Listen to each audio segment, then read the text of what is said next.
akan menerima impuls tersebut sehingga dia melepaskan ion Ca2+.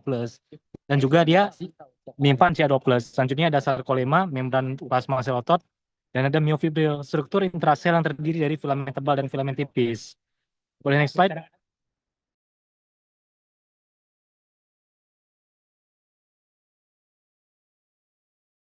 Nah, mungkin ini adalah struktur-struktur secara mikroskopis yang dapat kita lihat. Pada pita A dibentuk oleh tumpukan filamen tebal bersama dengan sebagian filamen tipis.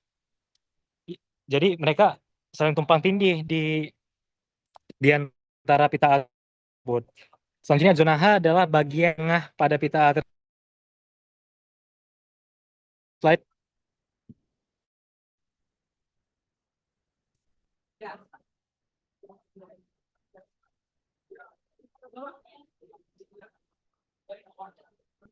Nah, garis M ini merupakan bagian tengah filamen tebal yang berada di tengah zona H. Jadi garis M itu yang ini ya. Ups, yang ini garis M. Zona H dan merupakan senternya. Mungkin selanjutnya ada pita I, bagian filamen tipis sisa yang tidak menjulur pada pita A, yaitu di bagian pinggir-pinggir dekat garis Z. Boleh next slide?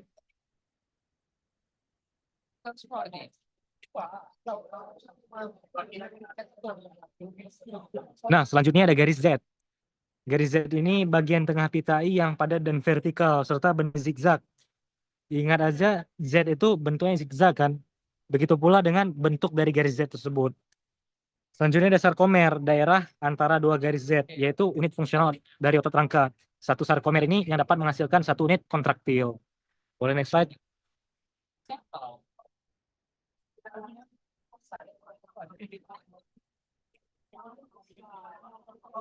Nah, ini mungkin sedikit ya.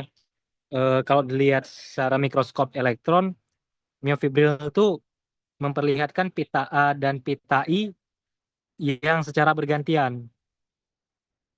Selanjutnya mungkin ada struktur penting di sini.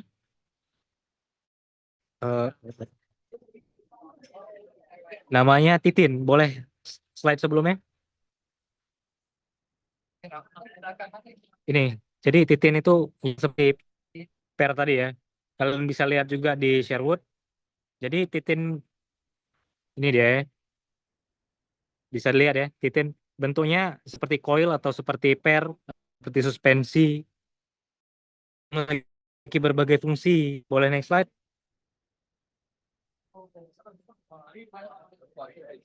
Nah, dia memiliki berbagai fungsi. Peran pentingnya itu berfungsi sebagai perancah untuk menghubungkan dan menstabilkan posisi filamen, seumpama sasis pada mobil lah istilahnya. Lalu bekerja sebagai pegas elastik, artinya dapat melenturkan otot, serta ikut serta dalam transduksi sinyal.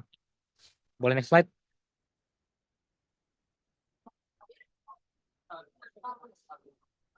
Selanjutnya kita akan masuk ke mekanisme bagaimana sih bisa terjadi kontraksi otot itu. Boleh di zoom nggak ke arah neuronnya? Operator.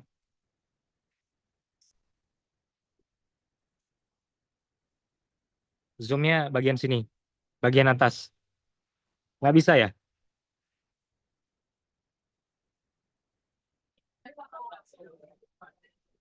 Nggak apa-apa kalau nggak bisa.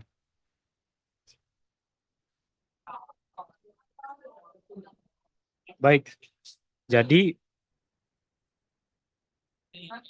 ketika saraf menghantarkan rangsangan menuju neuromuscular junction, jadi loh nggak bisa. Wait, bentar. Ini ya. Jadi lokasi tersebut namanya adalah neuromuscular junction. Ketika saraf menghantarkan rangsangan ke neuromuscular junction tersebut, maka posinaps ini akan melepaskan neurotransmitter. Nah, neurotransmitter yang bernama acetylcholine pada neuromuscular junction ini. Ketika acetylcholine ini terlepas, maka dia akan berikatan dengan reseptor yang berada di membran plasma sel otot. Selanjutnya membran plasma ini akan menghantarkan impuls tersebut menuju ke retikulum sarkoplasma, yang mana tadi kita ketahui ya, Kalau retikulum sarkoplasma ini dia fungsinya menyimpan Ca2+. Setelah retikulum sarkoplasma menerima impuls rangsangan, dia akan melepaskan Ca2+. Ca2+ tersebut akan berikatan dengan troponin. Ca2+ akan berikatan dengan troponin. Ketika Ca2+ berikatan dengan troponin, maka tropomiosin akan bergeser dan merubah struktur dari filamen tipis tersebut. Nah, kita ketahui bahwasanya pada filamen tipis terdapat struktur yang namanya aktin, yang di mana di aktin ini ada aktin binding site atau active site. Nah, di aktin ketika tropomiosin bergeser, maka dia akan membuka aktin binding site tersebut, sehingga kepala miosin dapat berikatan dengan aktin binding site tersebut. Sehingga terbentuklah jembatan silang atau cross bridge section namanya dalam bahasa Inggris. Selanjutnya, ketika mereka berikatan, akan ada ATP yang membantu untuk menggerakkan kayuhan kuat pada otot tersebut, di mana mereka akan menarik ke zona H atau garis tengah dari sarkomer tersebut. Ketika seluruh sarkomer, jutaan sarkomer dalam otot kita bersama, maka tubuh dapat bergerak akibat kontraktilitas yang terjadi, sehingga otot akan cross bridge section tersebut dibutuhkan ATP. Ketika ATP datang, maka cross bridge section akan terlepas, sehingga cross bridge section tidak lagi terjadi. Nah, bagaimana sih bisa mereka terlepas? Mereka terlepas bila ada satu prasyarat yang harus dipenuhi. Bila Ca2+ sudah tidak dikeluarkan oleh retikulum sarkoplasma. Ketika tidak ada retikulum sarkoplasma menyebabkan ATP berikatan dengan kepala miosin, sehingga kepala miosin melepaskan diri dari cross bridge section. Nah, Ca2+ yang lepas dari aktin tersebut akan kembali ke retikulum sarkoplasma. Siklus ini akan terus berulang ketika adanya impuls dari si sinaps atau si saraf yang menginduksi terjadinya kontraksi. Mungkin poin penting yang dapat kita ketahui di sini adalah bagaimana peran Ca2+ ini bekerja dalam kontraksi, dan juga bagaimana peran ATP bekerja dalam kontraksi dan relaksasi. Nah, mungkin demikian ya. Mungkin sampai di sini ada pertanyaan.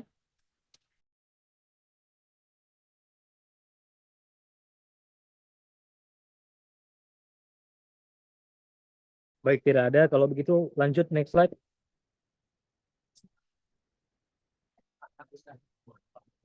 Selanjutnya kita akan memasuki metabolisme otot. Nah, sebelumnya kita ketahui bahwasanya dalam melakukan kontraksi, otot selain membutuhkan impuls, dia juga membutuhkan ATP untuk menggerakkan unit-unit kontraktil tersebut.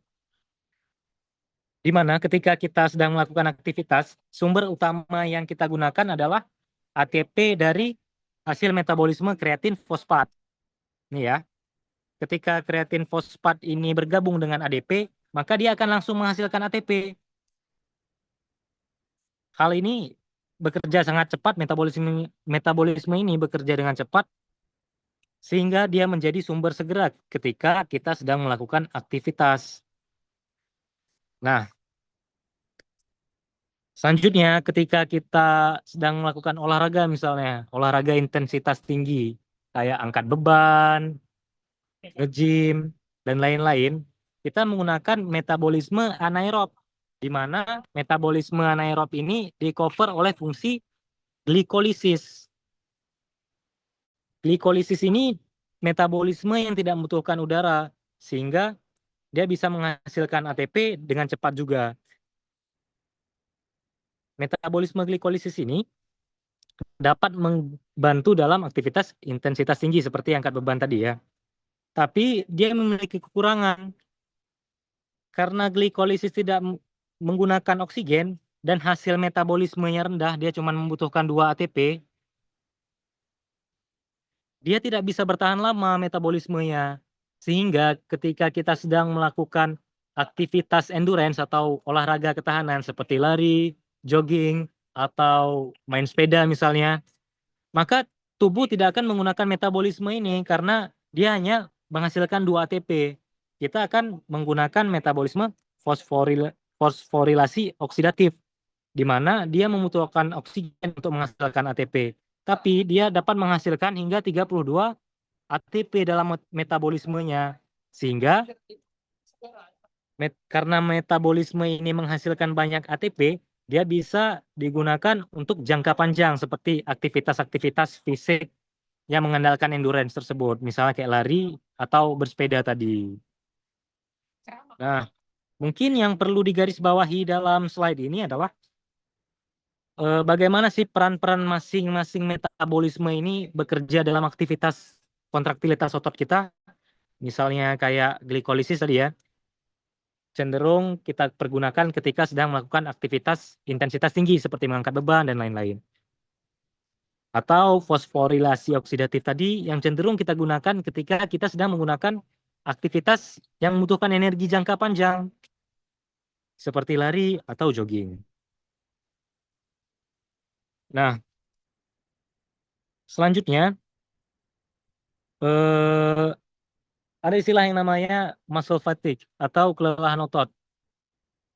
Dalam Sherwood ya dikatakan bahwasanya belum ada kejadian pasti yang menyebabkan muscle fatigue. Namun teori-teori dari peneliti menyebutkan bahwasanya hal tersebut dapat terjadi karena adanya peningkatan fosfat inorganik hasil dari pengolahan ATP yang diubah menjadi ADP plus fosfat inorganik ketika otot berkontraksi.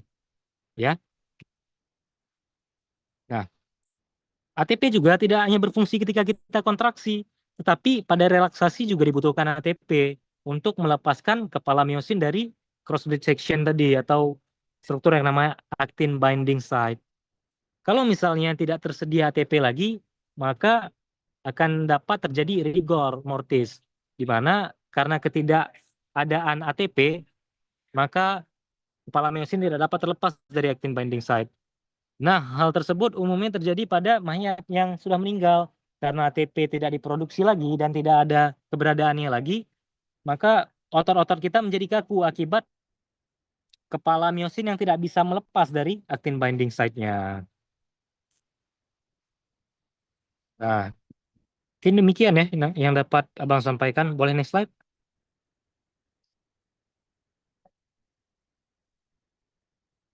Slide sebelumnya.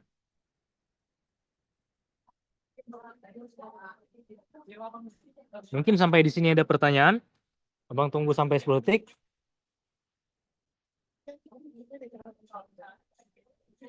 5, 4, 3, 2, 1. Oke, boleh next slide sih, Pak.